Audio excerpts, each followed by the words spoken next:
Hello, everyone. Our special guest today is Athea Davis. You've got so many hats, literally, and Yes. I'm so excited to get to know you. I've just recently met you this week, but I've been around the organization that you're on the leadership team with a coalition of schools educating mindfully for a number of years. So I want Mhm. to also learn more about this organization and the work that you're doing. But you're also a director of social emotional learning, right, in Mhm. Houston, Texas. Yes. And you have a podcast called Mind Declutter. So with all of that, I'm really in this, we have this series where we're diving deeper into mindfulness and SEL. And I Mhm. know at the Coalition of Schools Educating Mindfully, you're doing a lot of work around mindfulness-based SEL. And Yeah. in our community, just so you know, what we've been hearing here at Kids Yoga Stories is across the country, particularly the United States, right? There's just such a spectrum, there's such a gamut of feedback from schools that either it's politicized, SEL is, or people have SEL programs that they're mandated by the district, but it doesn't always fit. But then other people are really going off on their own and customizing it and it's working. So there's Right. kind of lots of different things going on. So I wanted to dive deeper from your point of view as the director of SEL and talk to us more about what you're seeing. So to get started, I'd love for you to briefly share about your background, your passion, and your work now. Yeah, absolutely. Gosh, where to begin? So I guess I'll start my journey into the work that I get to do today. Really stemmed from, I remember going way back, a friend recommending I was going through this challenge, went through a divorce. Former spouse struggled with alcoholism. 2 years after that, took his own life. I have now a 19-year-old. Back then, my son was 8. So navigating that whole terrain, incredibly challenging, very traumatic. I needed skills beyond what I could, I didn't have. And so I was managing through running, which I've been for a long time. And a friend recommended going to a yoga class. And I thought, what am I going to get out of that? And Mm, I went, and it was very impactful for me. I know this is not the case for everyone, going to their first yoga class, but for me it really was connected to myself in ways I hadn't connected to before. So I'm naturally curious, became more curious about this, and kept going, and just kept learning more, and then wanted to know, well, how do I teach these practices to kids, and how is this similar to mindfulness, and what just so I just kind of dove right in and really changed my career at that time in law to education, and worked with a nonprofit here in Houston that was had a grant to go into the public schools to research the impact of, at the time, we weren't calling it mindfulness-based social and emotional learning. We weren't even using SEL. In fact, at that time, we just started having an SEL department within the Houston Independent School Districts. But what we were saying at the time was health and wellness, studying the impact of health and wellness practices on school-age children, K through 12. What would their trajectory look like if they had access to these tools? So we were implementing a curriculum through, at the time, called Sonima Foundation, but now they're called Pure Edge. Some listeners may be familiar with the great work that they're doing. And I was just assigned to one of those schools. It was an elementary school, K through fifth grade, and got to work with some amazing students, teachers, and staff for 3 years for the duration of the grant. The leadership loved the impact of this so much, and it was not an easy feat. Okay, so not an easy feat. I mm, always call it my blood, sweat, and tears story. Literally, very, very, very difficult, just for mm, many reasons. Just the community I was working in. This was very new in schools. How do you really create a foundational system in an elementary school? Everybody thought it'd be gone in a year. Anybody that's worked in schools knows, like, things are changing all the time. The personal experience I had, I was very driven and very passionate about kids need this in their lives. Maybe they haven't undergone what I went through or my son went through, but there's challenges happening all the time. We're humans. So humans, you're going through challenge, big, medium, small, every single day. And these practices can be life changing and really change the trajectory for many students and families. So, that being said, I was very just like ambitious, and what's the word I'm looking for? Just very, I wanted so much for this to work. So I was trying to find all the ways to make this connect to kids, the kids that I was serving. So began looking into and creating my own mindful hip hop songs, my own mindful hip hop dances, making this relatable to the students that I was working with. And then the leadership at that school said, "Hey, we're going to take you on full time. We love this very much." So that was a huge deal. And from that point forward, I began working with now at that time, we had the social emotional learning department within the Houston Independent School District, started training teachers and educators, new teachers coming in at their new teachers academy that they would have in the summer. And then just kind of organically, because I had been immersed in this work and looked at doing my master's in educational policy and leadership, particularly from the lens of how do we implement sustainable health and wellness systems within school systems. And so that led me to work with some charter schools, becoming the founding mindfulness educator. I've worked with KIPP, and now I work with the Toll Academy here in Houston in my role as the director of social emotional learning and our after school mindfulness educator, because we're also implementing some of these practices into our after school program. So that's just a big, a short, maybe not short, but kind of Right. long, short version of how I got involved in this work. And then I'll briefly say, because you mentioned COSEM, it's a lot to say, the Coalition of Schools Educating Mindfully. So for short, we can say COSEM, the acronym. It was started by a parent who was passionate about bringing these practices into schools, Tracy Healers. And I had her on my podcast many years ago, connected to her, loved the work they were doing, became a board member. After years of doing that, became active in being part of their leadership team. I'm the events coordinator for professional learning and development. So I've been working with the leadership team for the past, maybe it's been 4 years now. All time starts mixing together and all these Yeah, yeah, aspects of right. life. Like, okay, it has been a while, Right. but have been able to work with them, and it's been really great. So I wanted to definitely shout out COSM and work that they do, to prepare educators and leaders and anybody working with young people that are interested in the intersection of education and mindfulness-based social Mm. emotional learning, to really prepare them to be successful in implementing these skills and strategies in the roles that they play and get to do in their lives. Right. And Tracy's from Illinois, right? The Yeah. the Mhm. the main head office is there in Yeah. Illinois. And didn't I just hear fresh off the press is that Illinois has declared that SEL is mandatory now in the curriculum? Like I think Did I you hear? I just heard. know, I know many of the schools in Illinois. Okay. And in fact, we have many cohorts of Illinois educators in our mindfulness-based social emotional learning program. I can't say with a fact that I know that information, but if you've heard that, that's Yes, I think it's awesome. just come out in the news. I have to look at it again, but Okay. I think like might have been just this week. So it's Okay, incredible. And cool. I've no Okay, so doubt now I that need to look at that. yeah, and I Yeah, have no yeah, doubt that work has come from the work that you all have been doing in Illinois. yeah, That's incredible.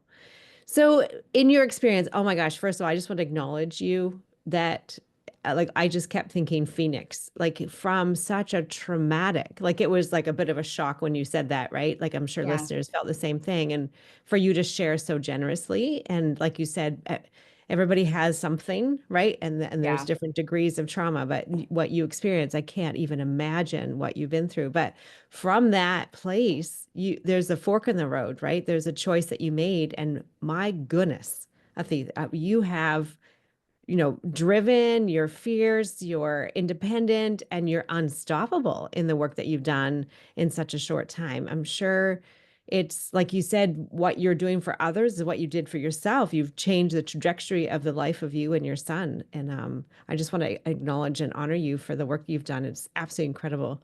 And Thank you. Thank you, Giselle. I really appreciate that. My book today is going to be Awesome Sauce. It's a daily meditation book that I created really out of this big challenge in my life, because as I was learning these tools and techniques and realizing, wow, like how incredibly transformational the impact they had on my own mind, my own body, my own heart, my own spirit, how I was able to show up through this challenge as a parent to help my son, teaching him some of those practices at the time that he was 8 years old, as I mentioned, and just seeing our own trajectory shift because of these practices. I couldn't hold on to that. I Mhm. just like I had to share with others, and I've worked, with kids in the juvenile justice system, anywhere that anybody is going to give me the time to say, you know what, these practices can change your life. Maybe you didn't go through this, but I guarantee you, you're going to struggle with something, whether it's anxiety, whether it's perfectionism, whether it's, having difficult conversations, whatever it is. I'm going to tie this back to mindfulness-based SEL, because I want you to shine out there in your best way possible. I call Mm, it putting your spark in action. I truly believe anybody that has access to these tools, particularly young people, can have, anything that they desire in their life when they're able to understand their own self-awareness, thinking about the castle competencies: self-awareness, self-management, social awareness, relationship skills, and responsible decision making. These are so, so fundamental mhm, to, not just, healthy relating, but to be successful and then all that we do. Of course, the content yeah. matters, but without having these other pieces, we're really missing the mark on fully educating our young people to meet, their whole success. So I appreciate that. And back to the book, I just want to quickly say, I was like, three choices here, Giselle. It was like, I could do nothing, I could wallow in the pain, or I could take a stand for the Mhm. power of love in our lives. And so I did the latter, take a stand for the power of love in our lives. And then that's really what propelled me and has me feel it can, just talking about it, feeling very passionate that this work is super important. Because I Yeah. think about anybody in the position that's struggling with addiction or struggling with suicidal ideation, which many of our young people are post COVID. And what would it be? What does that person need? What if they had these tools? What could change here? And I know that we can't change Mm. everybody's trajectory, but we can take some of those high statistics down from what we've seen post COVID with anxiety and suicidal ideation, and we can decrease that and change this for many families and young people. Yeah, I love it. And I want to highlight a couple things here, what you're saying. I love that you also brought up that you're a runner. And so I think that sometimes the myth of Yeah, mindfulness is that you have to be sitting still, right? And yeah, a lot of teachers, educators say, well, our parents say, well, I can't get my child to sit still. Well, who can, yeah. right? We're living in a very ADHD type world, everybody. Mhm. So I love that piece about you really are active and your mindfulness practice comes as you're running, I'm no doubt, right? And so I think that Oh, that's yeah, the yeah. balance of the active and the calm, right, is why you're able to find your center. So I think that is worth highlighting.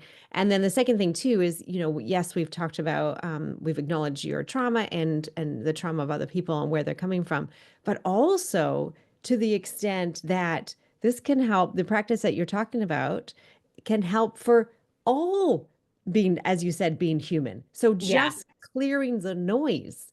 So for educators or for those of you listening who think, oh, well, that's not me. I don't have like a big story to tell. Yeah, but Mm. right now, everybody is dealing with this filter in front of our faces of all the things we have to do, all the pressures, all the noise, all the news. It is just a noisy, noisy, junky. A lot of it's junk, honestly. A lot of Yeah. junk coming into coming fast at us. So what you're talking about, the practices, and I'd love to hear that too. What are the top three, say, if you were to say, talking to a parent educator, here are the top three practices in mindfulness to Mhm. get you effectively started, on your route for this social emotional learning curriculum. Yeah. So first, I want to say everybody is different, right? So they're going to relate to practices in different ways. You said something really quickly I want to underscore is that it doesn't always mean sitting still and breathing. So you can do this, as you mentioned, with running or walking, which are two of my favorite ways to practice. I call it the meditation in motion. But to go back, you said, what are like the top three practices? And I would say I want to make sure you're hitting on the physical piece, the mental piece, and sort of like this mind body piece with the breath. So what do I mean by that? So having some kind of physical mindfulness practice is super important. It's not just sitting still. So if you can combine, this means that I'm not listening to anything. I mean, so there are things you can listen to in mindfulness practices. However, we want to spend time disconnecting from technology, podcasts, which can be great learning.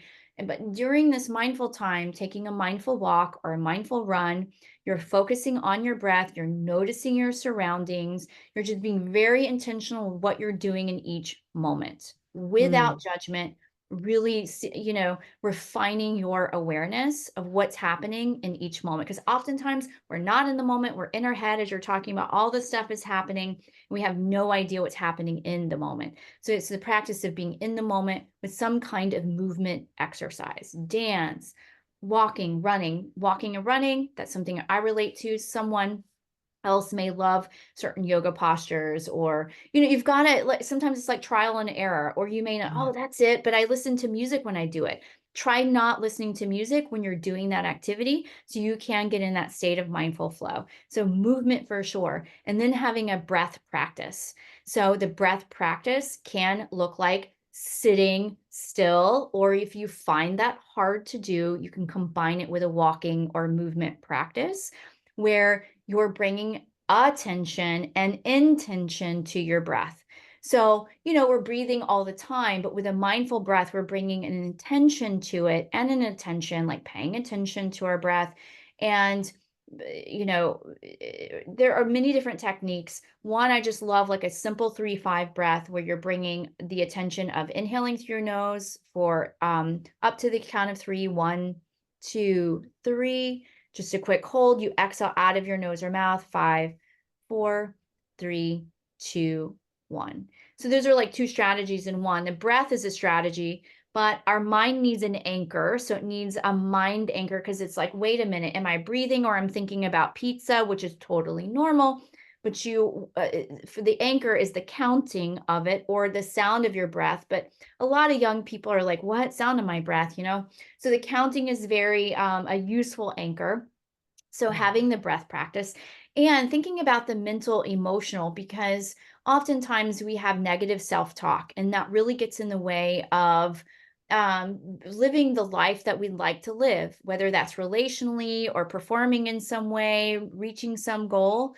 So as we practice mindfulness through the movement, through the breath, we bring awareness to what's happening with the chatter in our mind. And we often find that it's pretty dark in there. We say some pretty gnarly things. And so having a bank of affirmations or positive self-talk to flip the script of I'm stupid, or I'm not worth it, or this doesn't matter, or I don't matter, because these are things we say to ourselves. I'm normalizing that for anyone listening. It's okay. We all say these things. So let's normalize, like, we do it.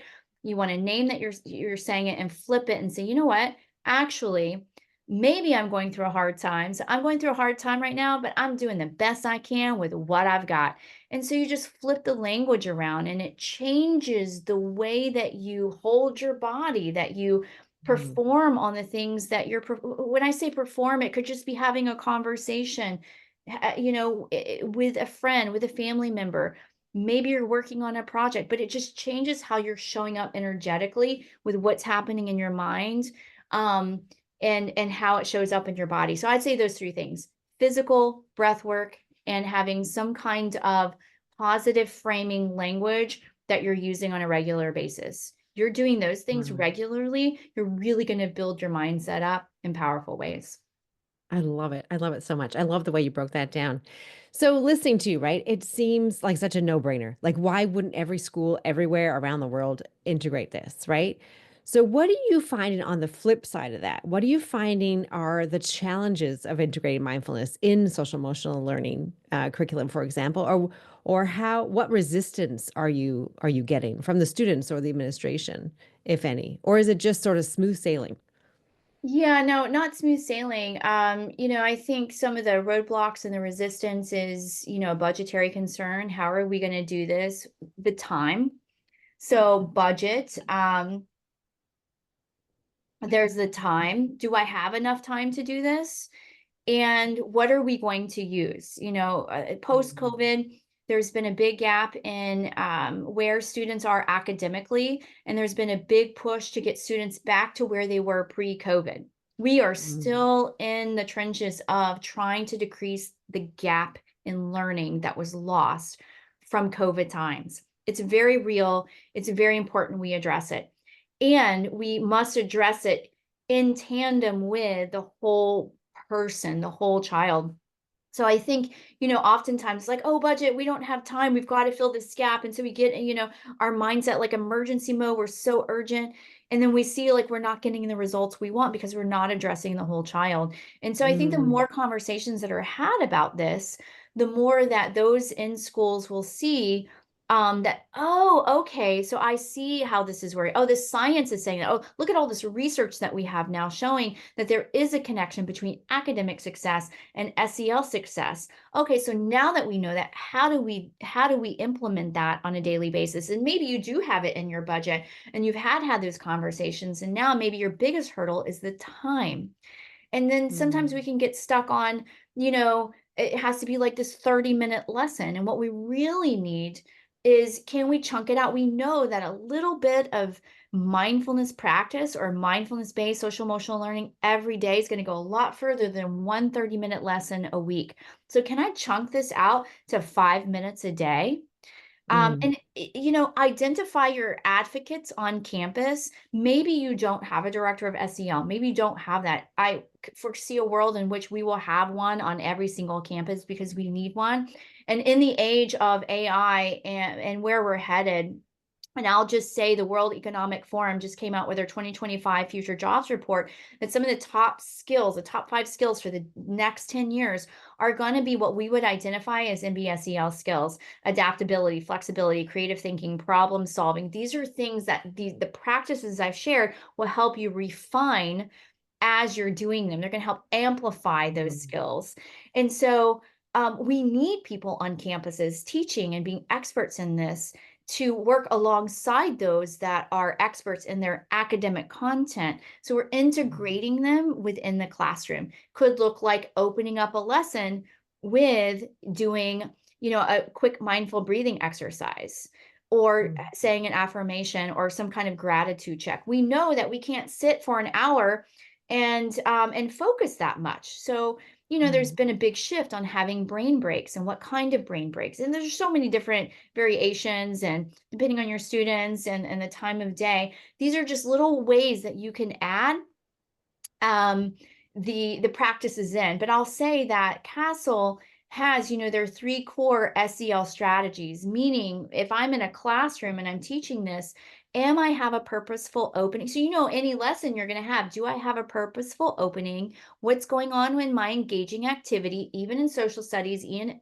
in ELA, and how am I having an intentional close in that lesson? So you can embed this in your lesson by just adding like a quick mindful breath or an affirmation, because we get stuck. We're like, what's this new content? And we've got to pump ourselves up that we're learning this. Okay, I can do this. I'm smart. I'm capable. And you incorporate that, and bam, you've already incorporated that SEL piece in your academic piece. So I would say, like, even though these are like common roadblocks, there are ways to have in this conversation, like, oh, yeah, I hear what you're saying. There is the time issue. However, these are just quick ways we can add this into our day. And you do this enough with teachers, you start embedding it in the culture, Yeah, I which love it's this like, stuff. wait, we are already doing this, which is kind of a cool thing to Right. experience. Bring the intentionality. What I'm hearing is starting small. There isn't a Yeah. one size fits all, Yeah. just giving it a go. So, Mhm. your parting advice, you've been so generous with sharing ideas. What's your sort of parting advice to educators who are listening here think, okay, yeah, I get it, I get it. But I don't really know where to start. And I Mhm. get that there's lots of different activities and I don't want to add more to my plate. And I have to have to prove the efficacy. Like I have to prove that this actually has science behind it. What do you say to those educators about how do they get started? Mm. Yeah, I would say, I mean, first off, I would just want to shout out COSEM again, the Coalition of Schools Educating Mindfully. Go to edmindfully.org. Become a member. Schools will pay for memberships to organizations like that because that connects you to a community of other educators who are just like you, who may have the same questions or different questions. So you're immediately connected with a community with varied backgrounds, and there are resources there to get you started. So even if you don't, so you just go edmindfully.org. You're connected to a community of educators across the world Mm. with tons of resources, events that we have every month to refine our teaching and learning on implementing these strategies in the classroom or facilitating them at a staff meeting or with any organization where you're working with leaders, educators, or young people in this regard, you want to share these practices. And plus we have a micro-credential program. So even if you're like, I don't know where to get started, you just become a member, you start asking questions, you start reading the material, you start getting curious, like, okay, this is interesting. Maybe attend an event. What are they saying on the member site? Oh, that might be interesting. Oh, well, this expert, I don't know. And you kind of follow your natural sense of curiosity because there isn't a formula that's going to get you there, but this is a place to help you discover where you might be naturally led to best be successful within your context, if that makes sense. I love it. I love it so much. So how do we connect with you online? How do people get to know your work and have any follow-up questions and sort of what's on the horizon? What's next for you? You've got a lot on your plate. So I Yeah. imagine you've got some projects on the go as well. Yeah, for sure. I do want to mention you can find me on social handles at Athea Davis. That's ATHEADAVIS. One big event I want to shout out is through COSEM, is our virtual resource showcase. And right now we are accepting vendor applications until February 9th, meaning if you are one of those or know anybody that has created a mindfulness-based social and emotional learning resource, books, videos, audio, curriculum, any resource that you think kids from K through 12, leaders, educators, any in that context would need in their hands, you've got to complete a vendor application by February 9th. We'd love to have you at our virtual resource showcase that's happening on February 21st. It's one of those things that I really like the flexibility of an event like this because it's all day, but we're going to have multiple vendors. There's going to be a schedule. You get to say, okay, I want to go here and learn from this person and learn from this person over here. Oh, I get to know and get familiar with resources because, if you don't know, this is a great place to start and get to learn different organizations and what they're up to. And then you get to learn more about the people involved within that organization. There will be freebies given away. We'll have, our resource showcase booklet to learn more about each of the vendors. And so mark your calendars definitely for February 21st. And I invite you to go to edmindfully.org/application if you're a vendor and would like to complete an application. So just please check out edmindfully.org. If you have questions, you can email me at grow@educatingmindfully.org. And anything else we've talked about, you can email me, Athea@atheadavis.com. I'm sure you'll link those Yes. in the show notes. So that's a great place to start. And always welcome anybody that wants to learn and grow to check out the podcast Mind to Clutter. So Awesome. So beautiful. And for those of you listening after February, feel free just to check out the website, the COSM website, and you have events is it February, March? Usually So we it's have around, events every month. but your Generally main speaking, one, yeah, you yeah, used to like have a through Ed big, Mindfully, we have events yeah. every month. We Okay, invite great. different experts from all over to talk about, like we just had one on AI in education with a technology-based SEL curriculum. So, there's always something to learn and grow. We had someone in December particularly for educators. He used to be on our board, but works in the SEL in an SEL capacity at a school in Illinois or district in Illinois, about having your own mindfulness practice because that's important too. So there's lots of Mhm. layers of, learning. And so there's something for everyone. And generally in the summer, we started doing this last summer. We've done it a couple of times where we have a summer book series. So it's a little more relaxed, but you're also learning. It's virtual. We're going to have I love it. another virtual book study series over the summer for educators that love to learn and grow through books, through conversation and community. So stay tuned. I do have the book picked out, but I haven't shared anything yet. It's going to be a good one, and I think one that everybody will appreciate, particularly educators. You guys need this content in your life, so stay I love tuned. it. And definitely, we'd love to have you as a member at edmindfully.org, and you can check out our membership tab to learn more about that. Great. Thank you so much. I so appreciate you. Thanks for being here. Thank you, Giselle, so much. It's been great. Thank you.